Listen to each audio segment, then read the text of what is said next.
Okay, let's see if we can. Have you read the questions? Are you feel comfortable with it? We're about to find out, ladies and gentlemen. What's going on, everybody? Welcome back to the channel. My name is Brian. Today we have a special guest who is my wife, Jenny, and this is Talk Hard Podcast. So this is a special episode for me. You were awesome enough to give me and Hunter, who is your stepson, who was my stepson, your son. Yes. Some space to do this in Montana. And then I guess I'll give the audience just a little bit of context. So ever since I think it was 2021, that was when I was doing my show prep, we have been taking a January trip. And that trip kind of started as like just to get in the right mindset for that competition. Let's get out of town, have some cheap meals, do a little bit of training, see a new state, and just kind of get away from the noise, right? But since then, we've been doing this every January, and I preach a lot about this on the podcast to you guys, and I preach a lot about this to a lot of people. So I'll just get out my questions here. Oh no, test time. What do you like the most about our January trip? Okay.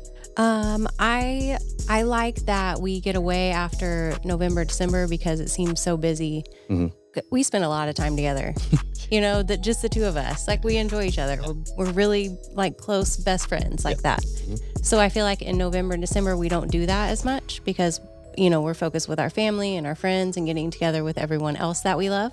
So this is nice to have just like time away from home that we're not at home doing our chores and just to spend like reconnecting after such a busy couple months. Okay. Yeah, I like it a lot I don't remember exactly where I heard it, but getting away as a couple, especially after the chaos, because you know me, when I don't have like our time, I start to get a little moody. True. I don't mind busy. I think that you could back me up in saying that hard work, busyness doesn't scare me. Not at all. But I have become more aware of the fact that when my needs aren't fulfilled as well as an individual, I get upset, and I don't believe that I should have to sacrifice what I want in this world just because we happen to be loved by many, right? Like it's a blessing. Don't get me wrong. If you're watching this, we love all of you, but I need me. Like I need time for just us. Right before this trip, we had some friends in town, and I was trying to record a couple of things to try to get ahead for the year, and you were like, oh, they'll be here tomorrow, and and I was like, crap. Like I felt it right then. Like we were hitting our peak. Yeah, you're like 3 weekends in a row. Yeah.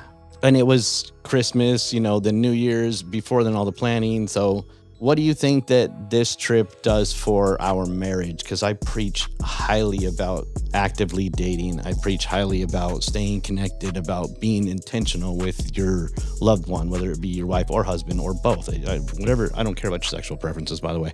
Just whoever you love, whoever your partner is, let's say, stay connected to them. So What do you feel like this type of a trip really does for us? Well, I feel like it does reconnect us because we are just focused on each other, especially this trip without having our dog with us because he requires some things. Just a little bit. Steven, we love him dearly, but it's kind of nice to have a kid-free weekend. No, just that we can focus on each other and us and make plans for what we want to accomplish this year and personal goals that we have for ourselves and goals that we have for each other and together. Like, I think that's really important for us to, like, as a starting point. Like, they can change, but I feel like that making plans together strengthens our relationship. So like a guideline? Yeah. Okay. I am very structured. Yes. I like plans because I can follow plans. I am capable of pivoting, but I don't like when things get too far off the plans. But like our vision board and other things. So we get away every January.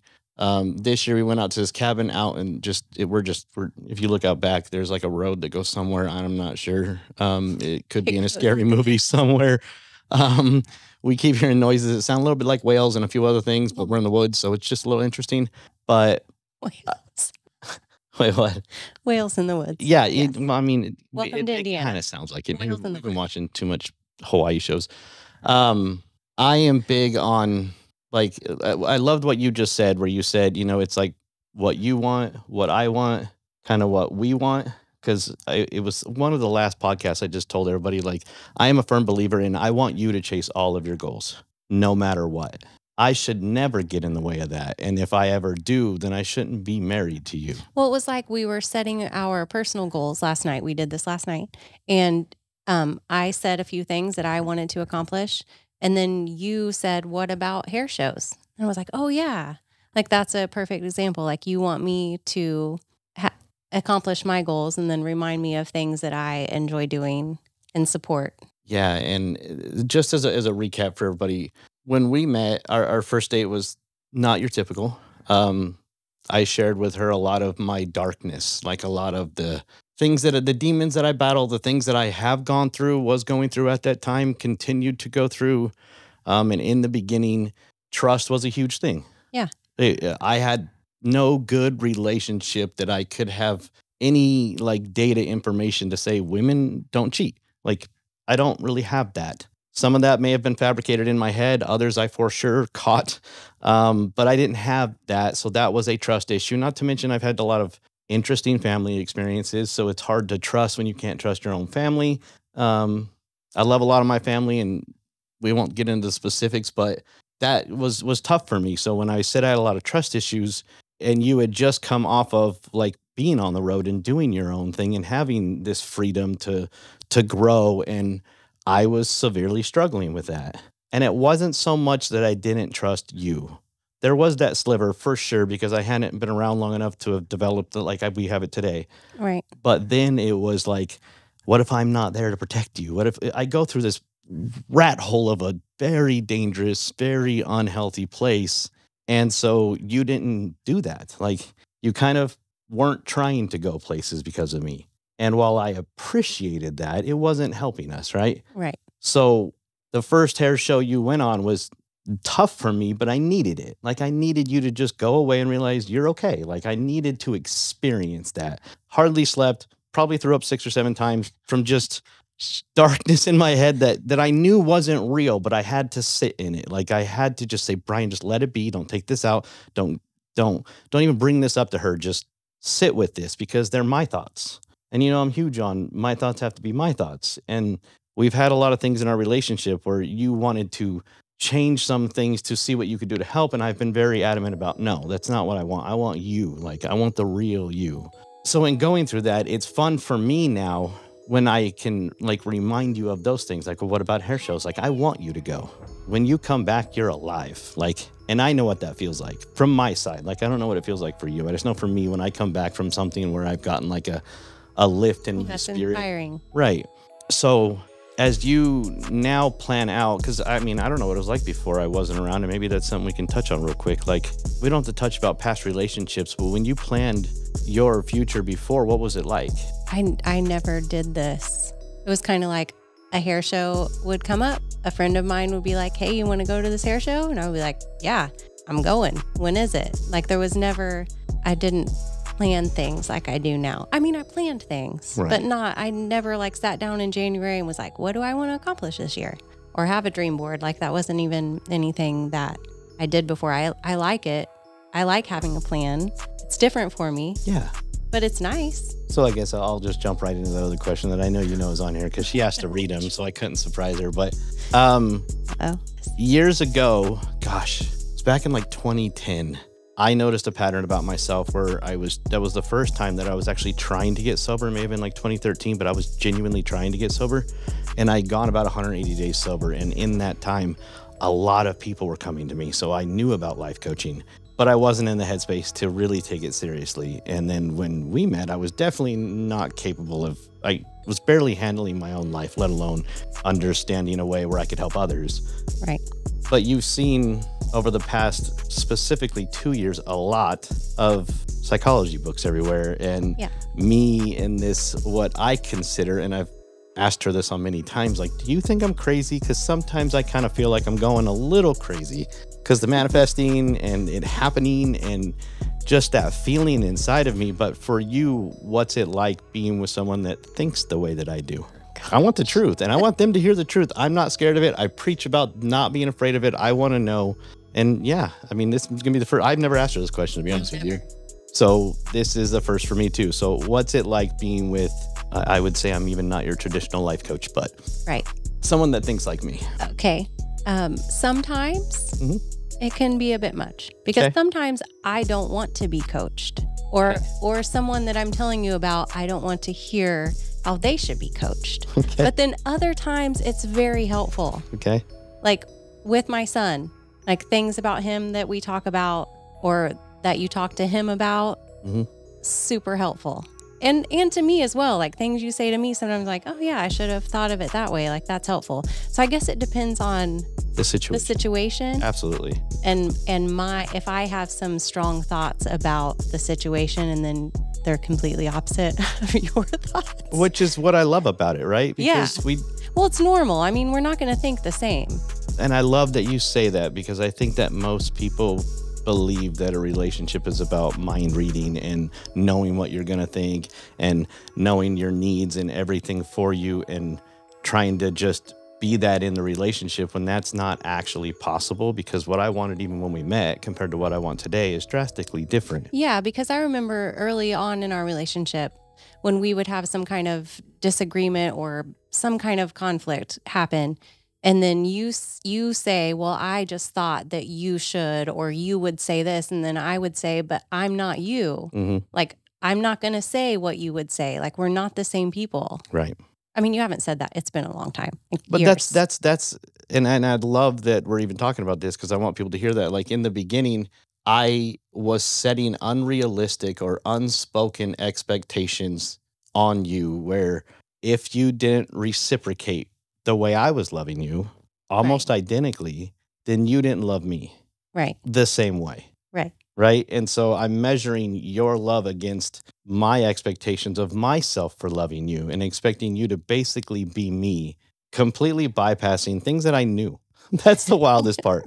Like I know the love languages. I know a lot about healthy relationships, but it was different in the best way possible. But I completely was still working out like this thing because you're the first woman who I wasn't sleeping with a week into our relationship. I'll admit it, not the healthiest, but that was kind of just normal for what I consider a relationship. And we weren't like that. We genuinely just had fun together. Like we could lay on the couch and watch Dexter for hours and plan each other's deaths secretly. If this doesn't work out, I'm going to go back to episode 2 maybe. But I love that you started off with sometimes it's a lot because it is hard to turn off the coach. Like, because I've got such a passion for it. Right. And I wanted to ask these questions because I want this on film. I want people to know, like, I'm going to accept this. And this is going to register in my brain in a way where I'm going to be more aware of it's just a lot of questions. And from someone that doesn't like to be questioned anyways, because your past when questions, I feel, and I could be wrong, so correct me if I am, but I feel like the questions that used to come into your life based on conversations we had were, you need to explain this to me. Like it was authoritarian type. Right. Well, I before you and still now, like definitely before you, I'm very independent. Like I don't want to be questioned about things. And that feels like, why are you questioning me? I'm independent. I'm an adult. I can do whatever I want, you know?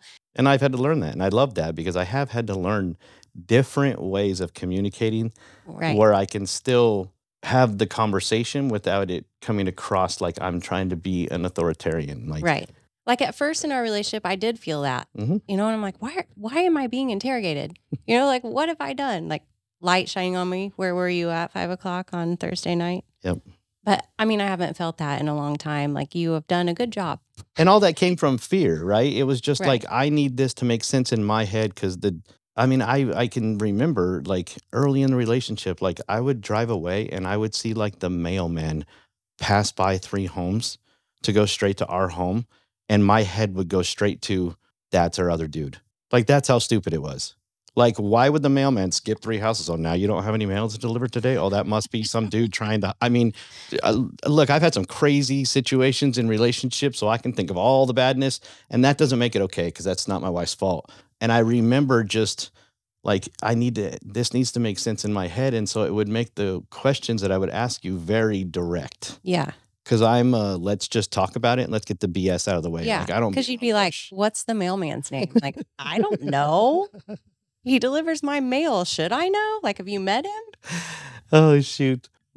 So I love that we can, 5 years later, 6 years later, gosh, feels like forever sometimes. We can sit down and have these conversations, but I'm going to make more of an effort to sometimes just let things be what they are. I'm a fixer. You know that. I'm Bob the Builder. Yes. Like, I because fix sometimes everything. I have to say, I don't need you to fix this. I just need you to listen. So then you're off the hook. Which is perfect. And it's a coaching technique that people use. I have used it with other people. This would be a great thing to put into some people's marriages. Sometimes when you are in a situation with your spouse, whether it be confrontational or not, either one person needs to set the ground rules of, I don't want to be helped right now. I want to be heard. Or asking that, do you want to be helped right now, or do you just want to be heard? Yeah, and you've done that as well. Right. And I need to be more vigilant about it because we are picking up pace with the chase of life. We've got property. I've got the podcast, coaching practice, as you will, plus building on other things. You have changed your career, not from what you do, but kind of how you do it and what you're doing in your growth. And now you're picking up other courses online and learning new things. And I love it because I'm a growth person. We've had to pivot and change a lot of things. And that's when I go into fix it mode.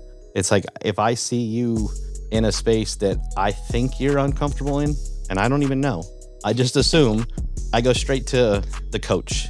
How can I make this better? And I need to shut up sometimes because she's actually put together. When we met, it was very intimidating. You had your own house, you're paying all your own bills, and supporting a child. Like, the car was paid off. Like, I wasn't used to seeing a woman so well put together. Thanks. That I was like, it was a huge insecurity of mine. I am not against the fact that she makes more money than me, but when you feel like you don't bring anything to the relationship because you're kind of broken when you start, it's tough. And you didn't ever make me feel that way, which, by the way, you can't make anybody feel a certain way. It was how I accepted. However, there is a level of how I perceive what she was doing. And it was never malicious or never I'm better than you or never. It was like, come on this trip and I'll pay for everything. And I was just like, huh? Like, what kind of money do you make? This wasn't a cheap trip. Like, going out to Florida for 5 days to a nice 2-bedroom on the beach. And yes, she is. And that's tough for me too. Yes, it is. I believe in making money and spending it. He is not frugal. No. I'm trying. It's gotten better. It has gotten better. It's gotten better. I'm more careful about the things I purchase until you say, you know, it'd be nice if we had this. And then I just jump on Amazon. Yes, that is true. A bad habit of doing You that. do. So we have a bunch of stuff we do. Maybe you should put that on your goal for this year. But here's one that I want to ask you. And it is, I talk a lot about selfishness. I think people take it the wrong way, and I'm okay with that because I love to challenge the human language. I believe that we have got language all messed up. I believe that between the media and between just society in itself, like, we really have things mixed up. Because how people feel about pride, like, you shouldn't be prideful, and I don't take the Bible that way. So I challenge a lot of things, but I'm huge on being selfish. Yes. And there are times when she'll like, do you want to go somewhere? I don't skip a beat. Just nope. And I don't mean that from a place of malice. No. That's just how I honestly feel. And I feel that since we started our relationship, that was the most selfish move I could make. And so to explain that to everybody, I told her all the dirt about me. I'm a jerk. I've been struggling with massive drug addiction for well over 10 years. I've only been, at that time, I think it was like just hit a year clean. Mm-hmm. I'm not going to trust you. I want to, and I believe that I can, but I'm not going to. And there are going to be times when something is going to happen, like you getting up in the middle of the night because I'm snoring. And when I woke up, I could physically hear her talking to someone in the other room in my head. Like, it was about as vivid and real as you could imagine. And I came out of her bedroom, down the hall, and into the living room with like, what the hell are you doing? Like, startled her because she was sound asleep. And I remember you pushing back on that because I kind of broke down. I was like, you don't deserve this. I need to go. And I'll get a little emotional. You wouldn't let me go. No. I was like, why are you like, let's talk about this. Like, it doesn't have to be this way. But why weren't you taking that personal in that moment? Why wasn't I? Yeah. Was it because I warned you that it was coming? No, because I could feel, there was just like a feeling like, you need help with this. Like, you need help to work this out. And I knew that, like, I have the patience and the caring for you and some love for you at that point. I mean, we probably hadn't been together, but just a few months, I would say, like 5-6 months maybe. Yeah. But like the love was there, and I knew that I could help you figure this out, give you a space to figure it out. And you definitely did that. She sat us down. She basically just said, because I was like, nope, I'm out. You know, I was pushing back hard, like putting shoes on, ready to rock. It's 2:00 in the morning. I don't even know what I'm thinking. I was embarrassed. I realized exactly how wrong I was, even though it didn't make any sense when I woke up. Like, this chick is crazy. You trying to die? Like, it's 3:00 in the morning. You think I can't hear you? Like, what are you, psycho? Like, like, none of this was playing out in my head properly, and I was still running with it. It was your response, though, was just like, just sit down, just wait. Can you just wait for a second? Like, just walk me through this, I believe is what you said. And I went to explain it, and you just said, I can't even imagine what that must be like. But that's not what happened, so can we move past this? That was it. It was that simple. And I loved that. And that's how I feel relationships should be. And we fight. That's kind of a stretch for me because I don't even consider them really fights. We have altercations where... No, not altercation sounds bad. We have a breakdown in communication. Yes, 1,000%, because it's not even an altercation at this point. In the beginning, I have a past with our family always wanting to leave during a fight. My dad did that. Dad, I love you to death, but he didn't set the greatest example when you and Mom fought. So that was my reaction. He knows it. He'll admit to it. And look, I live in the space of truth. I believe that the truth can set you free because no one should ever be judged for their truth. And my dad's truth was he took off a lot. That was what he did. That was how he handled a lot of things. His dad, there's a pattern going down here. And so that would be my reaction was I need to get out of here. If she chases me, then she loves me. These are the rules and expectations that are going through my head as this is happening. And she has never chased me, not once. And I believe firmly in my heart this woman loves me more than anybody ever has. But it was not because of the rules that I set on her for my expectations of love. She made her own rules and made me realize my expectations were wrong.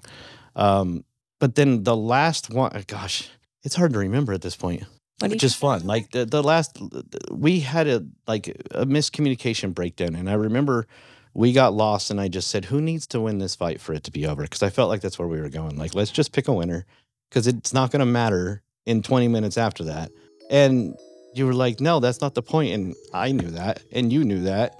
And it kind of, we giggled a little bit for a minute because you were just like, okay, like, what are we even talking about at this point? Because like a lot of relationships, it's a breakdown in communication. And when it continues to become a competition, like you're right, or you need to be a better wife, or I'm right, or I need to be a better husband. That's not the point. I am the best version of who I can be and continually try to be something better, and you do the same, and that's it. And we've gotten past the standards, right? Right. And we've watched these standards in other people's relationships hurt them. Yeah. And we can see it clear as day. But we've done it in previous relationships. Absolutely, 1,000%. Like, I'm going to say this in front of my wife. I don't blame any of the women in my past relationships. I brought something to the table. Okay, I am just as much, if you're going to say at fault, as she would be, because it takes two to tango. We just don't. Most relationships, in my opinion, and tell me your thoughts on this, struggle for two reasons: too much ego and not enough honesty. Yeah. Like, that's what I genuinely feel. Yes. Where do you lie on that? Like, when I say that, what do you hear and what are your thoughts on that? I think that basically that all comes down to communication. Like, I feel like people that have troubles in relationships a majority of times just aren't talking, or they don't have any, they can't find the common things that brought them together in the first place. It's sad. The weird thing is like, when we first met, we are completely different people. Yeah. But I mean, but that's the point. Right. It is good. But I feel like the only reason that we stay strong is because, like, you tell me, like, I'm kind of feeling like in a rut. Like, I need to go learn something. Like, you'll just say it. And I feel like other relationships don't do that. There's something missing and they don't say, hey, I'm feeling this way right now because of this, not because of you, because of this. Right. And I would like it to change. Can we get into this? No matter what it needs to look like, let's get into it. Mm-hmm. And we have done that before, like with Hunter, for example. I would see something from an outside perspective and just say, like, you're not going to like this, but I'm feeling this way about something Hunter's doing, and I just need to get it out. Right. And there were times when it was miscommunicated, and it took us a minute to figure out what I was actually saying and the point I was trying to get across. And then there were times when you just flat out said, I understand that. I just don't want to hear it right now. Right. And I needed to accept that as well. I think also we have learned, you know, like a lot of these miscommunications happened early on in our relationship before we really knew how to communicate with each other. Because I communicate with you differently than I do with my mom or my friends, you know? Why do you feel like that happened? Like from your side of the fence, how do you feel like we came to that? We just learned each other. Like, I don't think it was like some like aha light bulb moment. It's just like, oh, when I say things like this, I get this type of response. I'm not going to say things that way. I will say the same thing, but in a different manner. Okay. You know, because sometimes you would be like, why do you have an attitude? And I'm like, oh gosh, what did I say? Like, I didn't feel like I had an attitude. So then I'm like, all right, I got to play that back and maybe just change a few words, because maybe there's like a word in there that is triggering like an attitude feeling. Okay. I like that. I feel like for us, it has just been this uncomfortably, in the best way, like honesty. Yeah. Like it just has to be that way. Like when I first went about this podcast, you know, and was like, hey, my goal is this, right? Like I need to get here for me to feel like my purpose in life. Because I'm good at a lot of things, but I'm great with people, in my opinion. Like I am an empath. So people come to me, they connect with me on a different level. And I get that from people. So I can help businesses, but what I genuinely want to do is help people.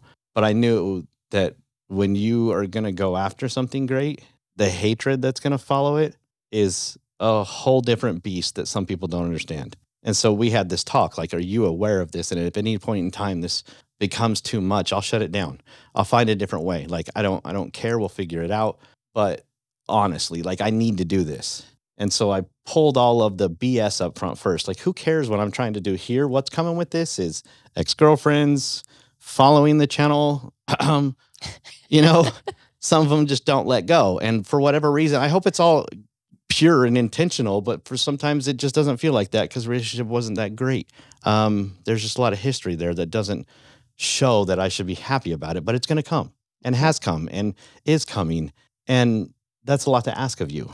But I gave you like, oh, this is going to be huge. We're going to make a lot of money. I've seen all these YouTubers. It's going to be millions of dollars. We're going to go buy Bentleys, blah, blah, blah, blah. Yeah. No, it was like, I'm going to serve people. And in serving people, the byproduct of that will always be a financial gain. Because when you add value to people's lives, that's just what happens. However, there's a cost for everything. So this is what can happen. How do you feel about that, right? And I feel like that is our biggest connection with each other, is even when there are times where like you are just like saying, I want something, but I feel bad about wanting it. And that's when sometimes I'll just reek in my head and be like, just do it then. Like, take me out of the equation for a minute. Because we have to. Like, there needs to be a time when you guys are not lovers, you're friends. And I feel like we are very good at that. Right. That is what I would say. If anybody is trying to work on their relationship, work on the friendship part of it.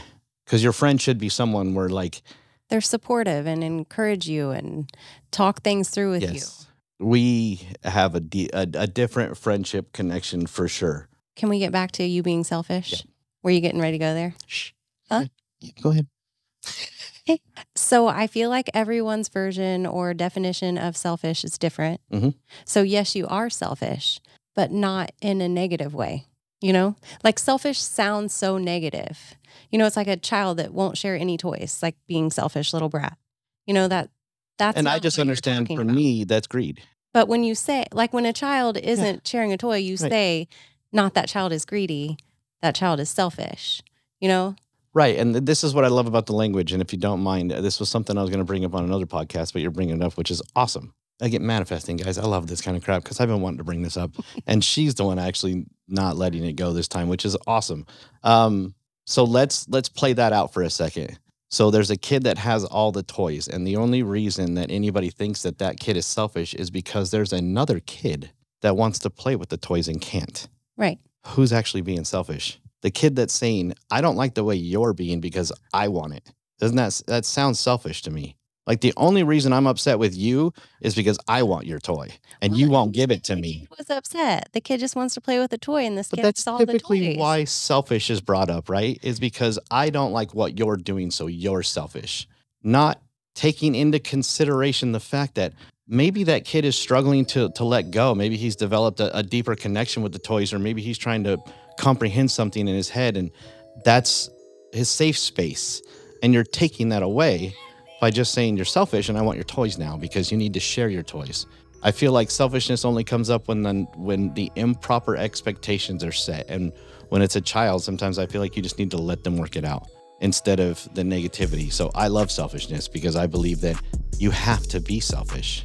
Like I have to keep myself full, and I do that at all costs. And I don't feel like you ever go without on a serious level. Like you need something done around the house, I'll jump up and do it.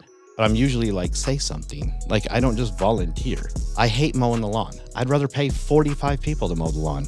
She doesn't want people to mow our lawn. She thinks we have a lawnmower and we can do it. And I'm fine with that. But we'll come home from vacation and she'll jump on the lawnmower. And I'm like, Jesus. Well, needs mowed. We've been gone. Just got home. And so I remember a time when you were tired and you were just wanting to get stuff done. So when you came in, I was like, what's up? And you were like, well, it would have been nice of you to come out there. 1000%. You are 1000% correct. And all I said was, will you just say something so that I can at least say, not right now. I'll get it done tomorrow. Give me a second. Let me change my clothes. Like, just give me a warning. And that's all just like back to communication, because I feel like I did say something when I said, I'm going to go mow. And apparently you're more than welcome to go mow. Yeah. I did not communicate. I'm going to go mow. How about you come out and do something right with me? Right. And that is, it takes that simple of a tweak in the communication, right? Right. Of just setting the real expectations. Like, hey, this is going to happen. This is what I would like from you. I'm not saying you have to do it. I'm just letting you know this is what's going to make me happy. Right. Like it'd be super cool. Right. You came out and like did the weed eater or something. And I would probably rebut with it would be super cool if we just waited till tomorrow. Right. And then, yeah. But then she can't sleep and we go through this dance. It's fun because then she's like, it's today. The Zygarnik effect in your head is very real. You do not leave things unfinished. And I frustrating. But I love it about you. Like, guys, we'll wake up and I wake up early every 5 days a week at least, for sure. Saturdays and Sundays, I've been trying to be more vigilant about getting a little bit more rest because I kind of beat myself up through the week. But you're up and it's like coffee. And as soon as you get past that point of like, now I can function, hey, you're off to the races. Yeah. I got stuff to do. I have a limited amount of time and energy in a day. And we really have laundry in our hamper. And we go through a lot of clothes. I don't even know how, if I'm being honest. Especially in the winter. I change most of my clothes at night because I wear the same clothes to work. But vigilant, and I again, that's one of those things where my natural part of me as wanting to be a supportive husband will be, I need to get up and help, but at what cost? This couch is so. But no, seriously, like at what cost? You know, I'm willing to, but if all I do is continue to just jump up and do, then I'm going to build a resentment. Because at some point, I'm going to be like, dang it, I just wish I could sit down. You never told me to get up, and I automatically do it. And then I build a resentment because you made me do it, right? Like, I feel like that's how the relationship goes, is like somebody fights about something, then this expectation gets set. You didn't do this last time. And this is where I'm huge on stop keeping score. No one gives a flying rat's ass what you did last time. This time is different. So they set these unrealistic expectations and they don't have the conversation like we had. Like, hey, I respect that you are not happy right now. I'm sorry that you are feeling that way. That was never my intention. Can we maybe try you just saying more clearly and give me a little bit more of a warning? Like, hey, we're headed home from the lake. It's an hour drive. I would like to mow and I would appreciate your help. How do you feel about that? At least have time to process and we can bicker about it all the way home. And then you say, can't we just face it? Gives me an hour to call somebody and try to get a lawnmower guy there within an hour or whatever the case may be. But you know what I mean? Like we can have this type of awesome, combative, if you will, which is a poor choice of words, but banter, But it is a little bit combative where I'm not giving you what you want. We're still talking through it, but it's not so like competitive. Right. I'm not trying to prove a point. I'm just trying to give you my truth. And I want the same from you. And I remember saying that once I got a grasp on our relationship. I remember telling you before, because you were like, what can I do to be a better wife? And I said, I don't want you to change. That's not sustainable. You can't adapt to me. That's not fair to you. And I don't want that from you. I don't want you to be somebody just because of me. Right. But in the beginning of our relationship, that was very confusing. Mm-hmm. Very confusing. Because you did have expectations of me. Yes. That I did not meet. Yep. And then I was like, well, so then you want me to do this? And you're like, no. I'm like, hold on a second. We're having this discussion because I didn't react the way that you expect me to. So then when I do react that way, then that's not me, which you also don't want. So that was very confusing. And I had to learn to not do that, I guess. Like, well, sorry, this is how I react to things. I think the best thing that you ever said, because I'm thinking back to this now, and I think what I'm getting the biggest kick out of right now in this whole situation is that it's hard to remember those times now. Right. Like I just brought this up on the last podcast when you were there, when like I broke down after making that art piece for my mom, and I was like, I can't remember. Like you lived 12, like for sure over 11 years with heroin, because I remember when I got my first prescription and went down that rabbit hole after I broke my arm, but many, many years of bad thoughts, like most of my life. To have been in this situation with you, and guys, I will always give my wife 1000% credit. If we weren't together, I would not be this person. And I firmly believe that, because every decision that you make leads you to where you are, and God does for you what you can't do for yourself. And I had this feeling inside of my head since I can remember. I think it was because watching my parents fight, where I was like, that can't be what a marriage is like. That doesn't make any sense to me. You love each other, yet you want to rip each other's throat out. And the best part of your relationship is going to be having crap tons of patience, lots of forgiveness, and a bunch of sacrifice. That sounds like going to prison. It does to me. That doesn't make any sense to me. Like, why can't there be? And don't get me wrong, a lot of past relationships went right down that rabbit hole where it turned into this competition real quick. Everybody was keeping score. You remember that last time? And I'm like, no, I don't, because I don't. See, I think that what you listed, like you do need that in a relationship, but also you need the friend part. You need the laughs. You need the carefree part. Like you still need patience and you still need forgiveness.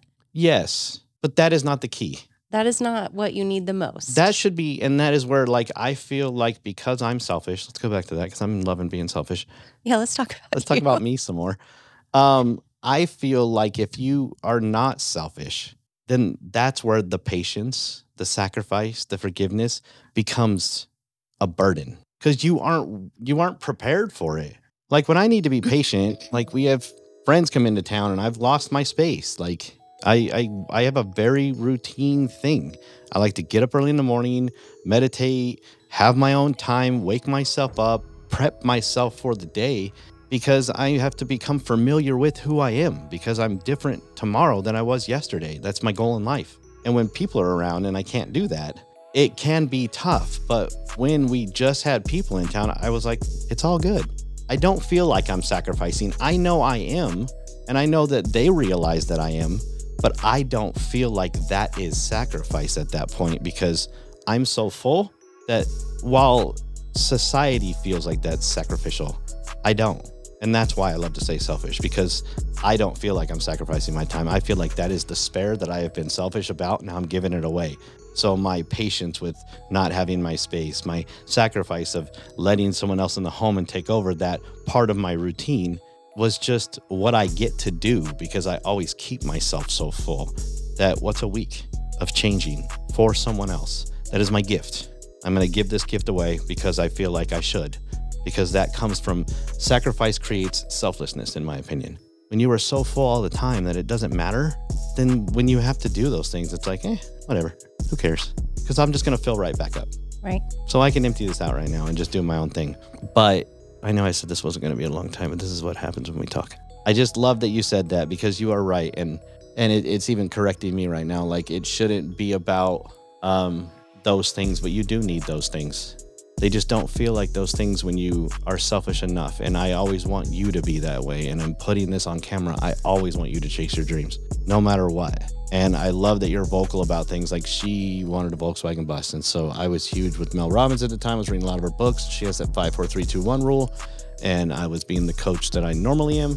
And she found one. And I said, okay, 5, 4, 3, 2, 1, go. Do you want it? She said, yes. And we booked the trip. We went and got it. We went and got it. And while I know I could have sacrificed a lot of personal time and really dug into that thing and just we blow a bunch of money and I get that thing up and running, that's not how I want to do it, because I want you to be a part of it. And that was hard for me at first because I still was learning how to communicate that with you. Like, I want you to come out in the garage and learn this. But part of me wasn't ready for that because, like, I know what to do, and I'm going to have to slow it down and walk you through it. And I'm let's just get shit done. Like, I like to just get it done. And it needs to be about the journey. And so we've done that though, but that's what I mean. Like, I was big in that and you were wanting that. And so boom, we went and did it.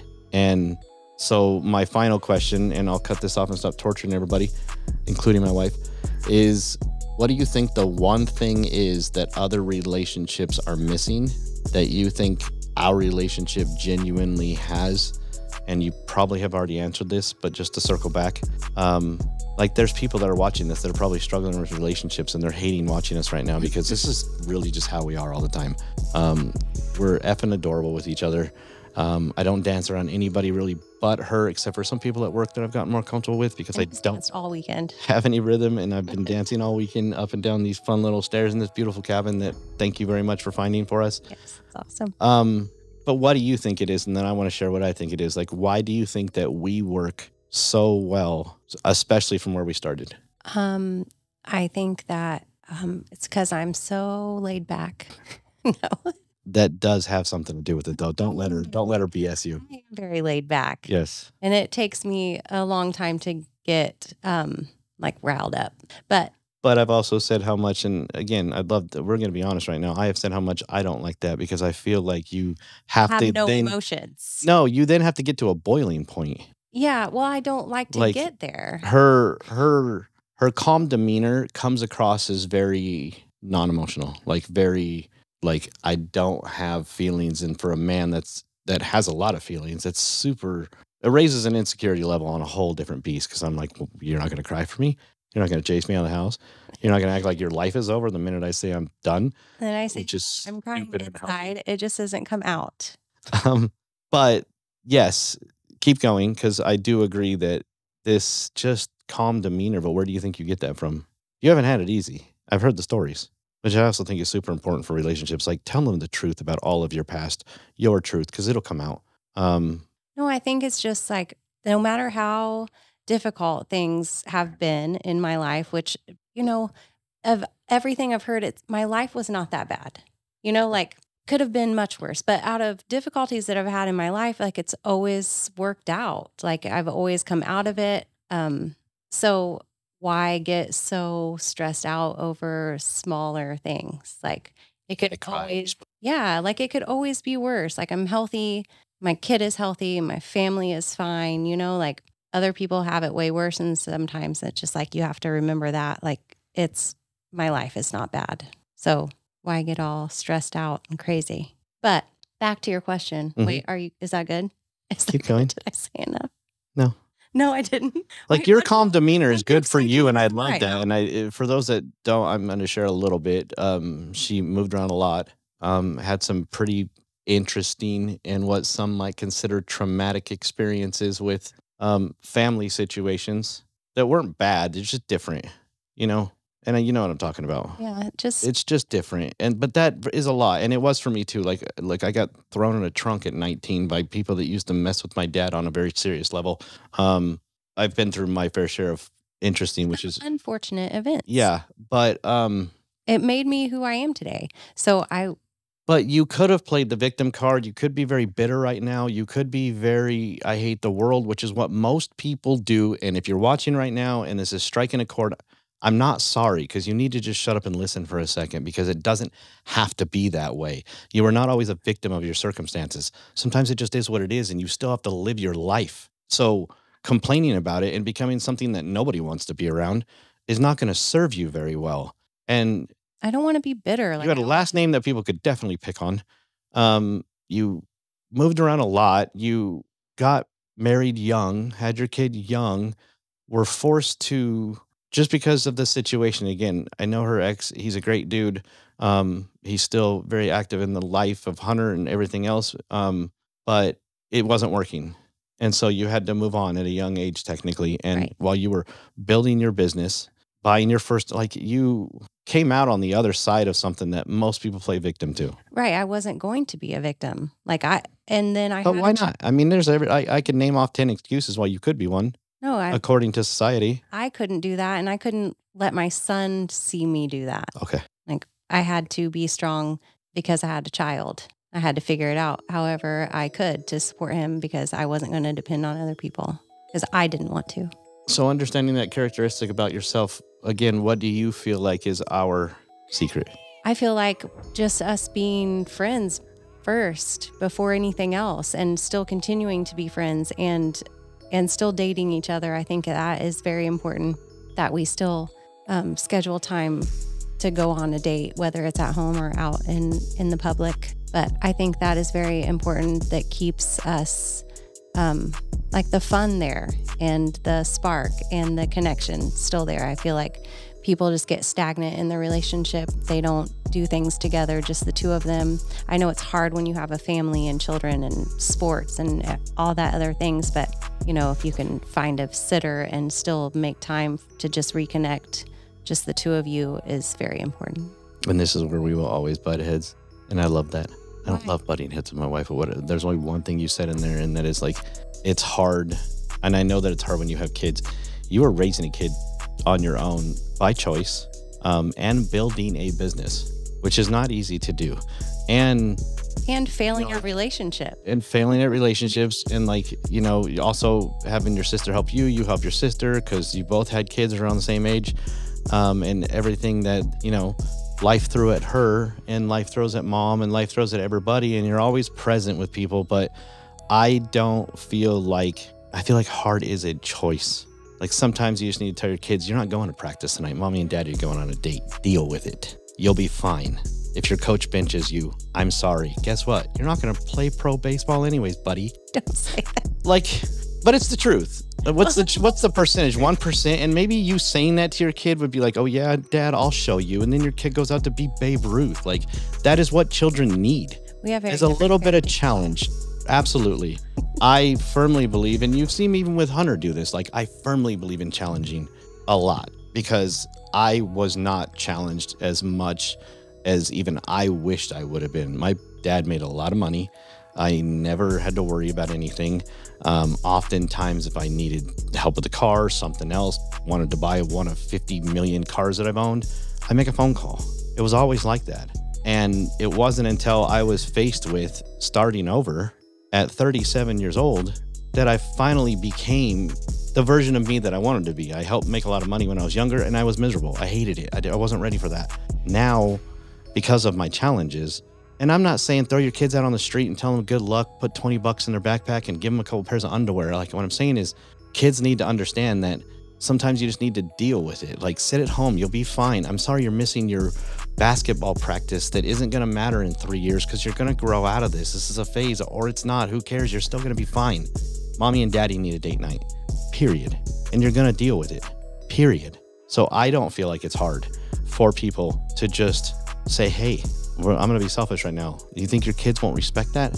If you have, the biggest thing that people are missing, and me and her will jump into this on another podcast, is that people are missing the way that they are parented, and it's tough. But for us, the friendship thing is what I want to go to real quick, because I was going to ask you the same question. That is, I think that people misunderstand the friendship part of the relationship. Like, your friend should be someone that you can tell the truth. Like, hey, I fucked up. Excuse my language, Chris, you do whatever. I don't really care on this one. Like, I fucked up. It may have nothing to do with you. You know what I mean? Like, I did this at work. I pissed someone off. They don't have that person that should be their spouse to say whatever it is. Like, there have been nights when, and this may be embarrassing to you, but I'm going to call it out. Sorry, love you. I'm not really that sorry. No, great. I would come home and you're in the mood and I experienced something that I hadn't shared with you yet. And I have to say to you, I can't do this right now. It's few because she's hot and I enjoy it a lot. But Chris. Don't edit that, Chris. People need to hear this. But like, that's what I mean by like, hey, no, like, no. And I'm just giving you the truth because I don't feel a need to sacrifice that. Or it's been like, hey, like I'm scared right now. I'm making a career change. Like I'm freaking scared right now. Like I'm not okay. And you've been through that with me. Like I was making a career change that was expected on some level. I just went through this phase of like, man, I got face tattoos. I got all these things that are like, I had lost my confidence and I had to be vulnerable with you, which is very tough for a man to look at his wife and say, you're going to have to be the one with the pants on right now because I'm scared. I don't know where this is going right now. I've kind of lost confidence. I don't know what's up. I don't know how we're going to make it. And that may have scared you at times to see me act like that because I'm not the fearful type. It takes a lot to scare me. But the few things in life that scare me are not being able to add value to us and not being there if you ever need me. Like those are my two biggest fears. That never scared me though, because I know you and I know that you're going to figure it out. Like you're not going to just sit down and wallow in your sadness. Like you're going to dust yourself off and go find something better than what you had. 1000%. And like some guys, this doesn't feel real sometimes. Like this is genuinely just how we are. I wish that there could be a script for something like this because maybe we could help other relationships. But I'm feeling scared in this situation. This was years ago at this point. I just had hit a point where I wasn't sure if I was still going to be able to add the same value. I felt like I was climbing so high, and then a career change kind of rocked my boat. I was going into the middle of prep. That was the first year we decided to get away. And on top of that, now we're going to go spend more money, you know? And like, I would talk about some like, holy crap, am I doing this right? I had lost the confidence in myself. And she just gave me that space. And that's what I mean by friends, where if she was scared, she would have said something to me. Since she wasn't, she was sharing that with me. Like, I was like, oh, should we do this trip? And you're like, yes, we're getting out of here. We're going somewhere together. We're doing something together. We're getting away from the noise. We're just going to go and have some fun. And we went to Utah and went on the salt flats with the rental car. Sorry, not really. Yeah, it was fun. Flats is salty. It's very salty and amazing.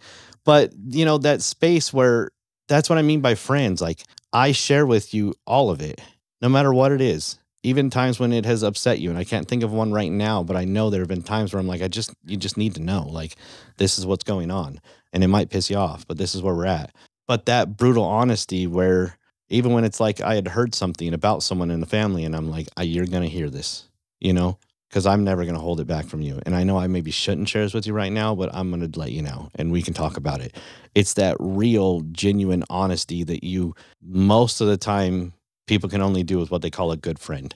So if your spouse isn't your real best friend, and what I mean by your best friend is like, I just shit my pants, literally, and I'm going to need you to help me go to the bathroom with me and get this crap off of me right now.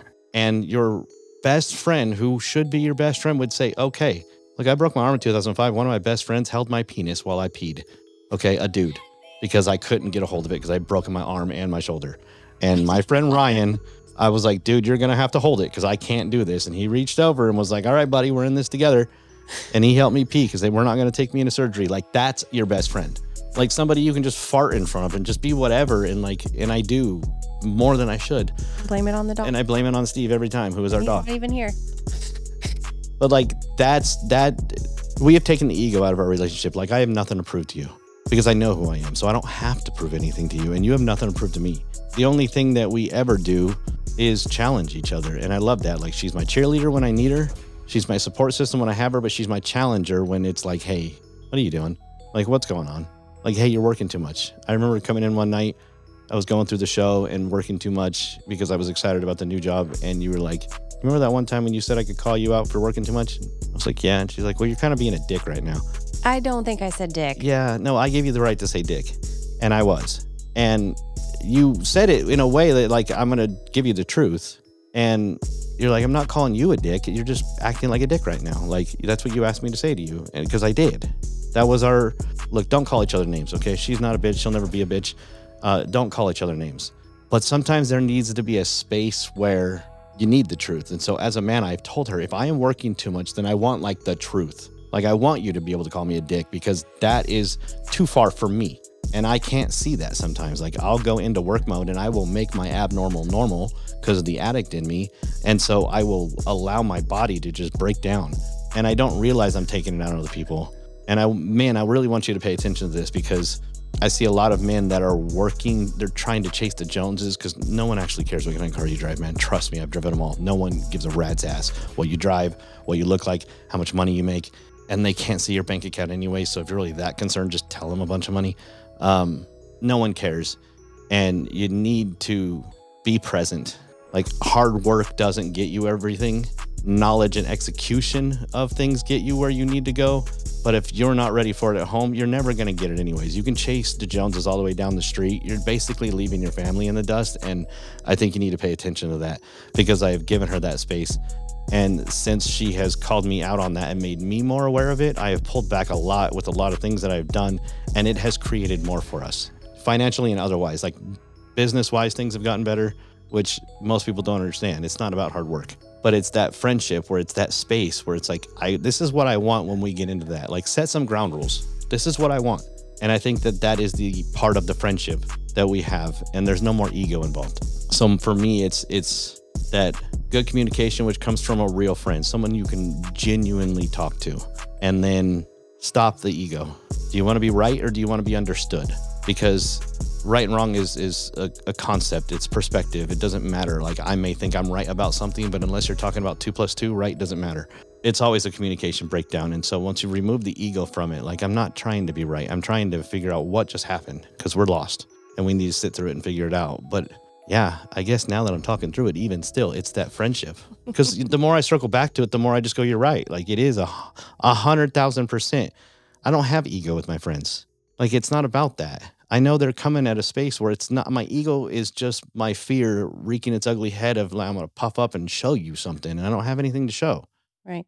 So for those that are wanting to know kind of like from a woman's side of the fence, like you planned this trip as far as like finding a place and what, was to expected. But what were your expectations coming into it that you shared with me that allowed this to be what it was? Because sometimes we go on vacation and it doesn't feel like one. Like Montana was a mission.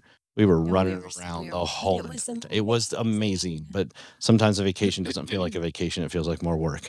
And this one is like, well, we're going and spend all this money. And don't get me wrong, it wasn't like stupid money. It was just not cheap. Well, it's just money. Like it's just spending money when we could have done this at home. Right. But we're away from done it out.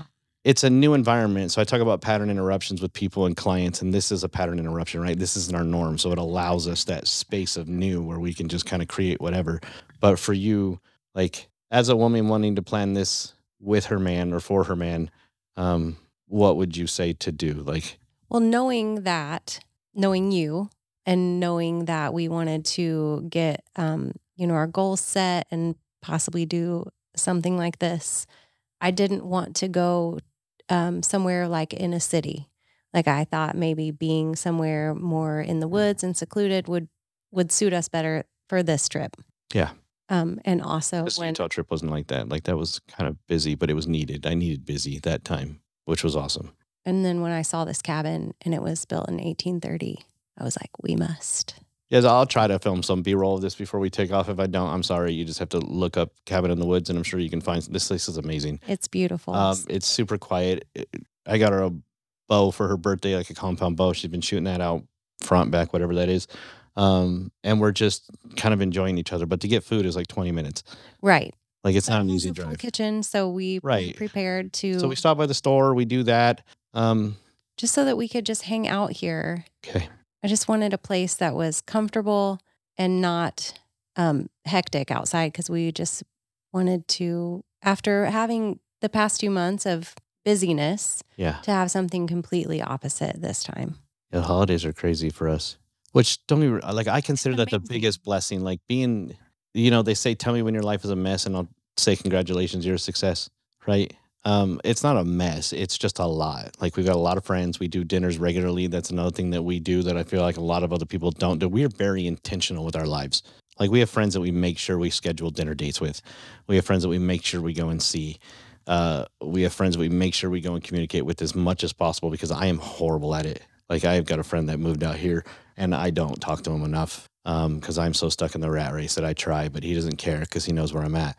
But we do try to be intentional with everybody and everything. And during the holidays, when you got friends that you're doing the gifts, and the way that we do gifts is we make them for people and do fun things. And you're trying to plan all that out, even though she's going to start tomorrow or probably already has 3 of their gifts. I wait till like the week before. Because I just can't think of it. She's like, oh yeah, they'll love that. Boom. She buys it and literally we come like, it's October and she's wrapping Christmas presents. So we are clearly different on that level, but it is a lot. And I guess what I want to point out to everybody that's listening to this, if you're still listening, I love you. Thank you for putting up with me through this because this is completely just off the cuff. But you said, because I know you. Everybody has a pattern. Everybody on the planet has a pattern. I just talked about this in the last podcast, but everything on the planet has a pattern and your partner has a pattern and she pays attention to those patterns. And it is through that intention of just paying attention. It doesn't feel like a lot of work, does it? You're just being aware of me. Right. Because I have my pattern and it's very clear. And she got what she wanted because I could have never picked this place. This is exactly her style. This is like straight up antique, so it was 1800s cabin. Selfish. And that's what I love. But you also knew that I would love the quiet where I don't got to worry about the neighbors because, listen, guys, military, gangs, drugs, you name it. I don't even like to sit with my back exposed at a restaurant. That's just how I am. She knew that I would enjoy I'm at peace here. I'm not worried about anything because there's nobody around. And sometimes that's hard in the city because I worry about the dangers of the city. I was brought up in the city. I know how dangerous it can be. And sometimes it's hard for me to settle. But she knows me and she knows what we needed. She knows what she needed. And she definitely got it from this place and also knows what I needed. And so it was selfish on both ends and works out exactly how it's supposed to. And we've had an amazing time. All the way down to, she doesn't like to do this, you guys. And to be honest with you, I hate being in front of a camera, but I know that I have something to share with the world. So I just suck it up. And thank you for, I know how much you don't like this. You're not the center of attention like me. Not, it makes me very uncomfortable. I am usually the idiot dancing in the Walmart because I don't mind being the center of attention because I don't care what anybody thinks of me. And that's not because I don't care about life. It's because I can't. I don't have space. I care about the things I care about because I care about me. I care about my wife. I care about my family. And other than that, you can see you later. If you're not on the same spectrum as me, I don't care. I'm about growth. And if you want to grow, that's great. I'll sit with you. But if you start to play victim, you're out. Goodbye. See you later. Go figure it out. I don't care. And I've said that to relatives of mine. I love the space that we get to live in and that you let me live my truth. And I can only hope that I can always share that with you. And that we get to continue this tradition. Actively date your spouse. We use the Adventure Challenge book. Yes. Again, something else she found. It's really, then you don't have to think of something to do. It's not. So explain to them what it is real quick, and then we'll cut this thing off because my foot's like dying. I know. And it's cold. We got to check the furnace. I turned it down because I was sweating. Okay, so the Adventure Challenge is this date book. And this is not paid advertising, but Adventure Challenge. If you would like to talk about this in the future, please reach out. But go ahead. So each page has a couple dates that you scratch off like a lottery ticket. And it gives you ideas of what you do, or exactly like instructions on what to do. Mm-hmm. So the last one we did was Mr. and Mrs. Smith, like the movie. So it was to go buy Nerf guns, and then make dinner, hide your guns, set a timer for 30 minutes, and when the timer goes off, you run to your guns and you shoot each other. Which is awesome. Now, would have never thought of that. Definitely would have never thought of that, and we tweaked it. We got home, we were like, if we sit down and start eating and then we're lethargic, like it's different for us when we eat. We like to enjoy our food. And then we're running around the house, like it's not the same. So we changed it. Like, let's just start now. Right. Next thing I know, there's Nerf darts flying around the house. And it was a blast to just play guns in the house, right? You just let go for a minute. You don't care about anything else that is going on in the world. You two just get to be whatever that is in the moment. And we have gone through our own struggles with some of these date challenges where it was like, one was she was trying to give me instructions on how to make a cake and I wasn't comprehending. I felt very vulnerable and I struggled for a minute. and I kind of caused a fight, and we sat through it and got through it, which was one of the biggest growths of our relationship, that we could get into this really stupid situation because of a communication breakdown and me having too much ego in that moment, and getting through it and going back to the date. Like, it forced us to go back and get through it. And now we have that memory. We've done a clay memory. We've done body painting. We've done Mr. and Mrs. Smith. We built a fort in our living room and just watched TV. And sometimes we just make up our own. Like, as we were planning out the year, we were planning out date nights. And I said, why don't we just make our own? Because now we have some experience in it and we can do something fun. And so she found this thing. It's called the Adventure Challenge. They have an intimate one. They have a normal one. I believe they even have a family one. I think they have a best friends one too. Yeah. If you are looking to connect with somebody on a different level, then I highly recommend. You can just buy the book. You can also do a subscription where they'll send you the items. But it's more fun to prep for us now. In the beginning, she did the subscription and they would just send us what we needed. And that was fun. Now that we understand it, it's more fun. Like, she went to pick out the Nerf guns because I didn't want to be responsible for picking the wrong one. But it's fun to do that. And that type of dating, like, if you're just going to go to dinner and that's all you do to consider yourself dating, then don't be surprised when your marriage is struggling, because you're not showing up for it. You're not saying to your spouse, look, she doesn't like to do some of these things. And I don't clearly like to bake cakes. And so it's awkward and uncomfortable and not what you would typically consider a date. But it is those moments when real growth in a marriage happens, when you can get like that with each other. And now we're like that all the freaking time. It's like, it just keeps helping. What you would consider challenges in a marriage is where the growth happens, and that you constantly lean into each other. I am always feeling her lean into me. I am always feeling her support. I am always feeling like I have something, and that is because of you. And I want you to know that. Aww. Like, I'm no emotion. I have enough emotions for both of us in this whole entire relationship, because I didn't have many for a lot of people. Like, I was the type where it was like, you screw up, I'm gone. And when I'm gone, I'm gone. Like, there is no talking to me again. I have this switch. And I think I even told you that on our first date. Like, I have a switch. If you cheat on me, lie to me, or steal from me, and that switch turns off, there is no getting me back. I have just dedicated myself to that's my limit. And in other relationships, when it would even get close to that, I would shut that switch off and I was out. And I have never felt like I had to do that with you. Like, I've never felt like I was even concerned about this becoming like a switch.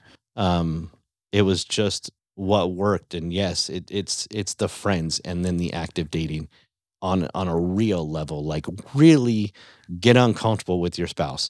Do fun crap that you know. How do you know what you like until you go try things that you've never done before? Yeah. Right? Like a podcast. Get uncomfortable. Like she's very uncomfortable right now. And I thought I was going to be way more uncomfortable. We've now been babbling for an hour and 20 minutes.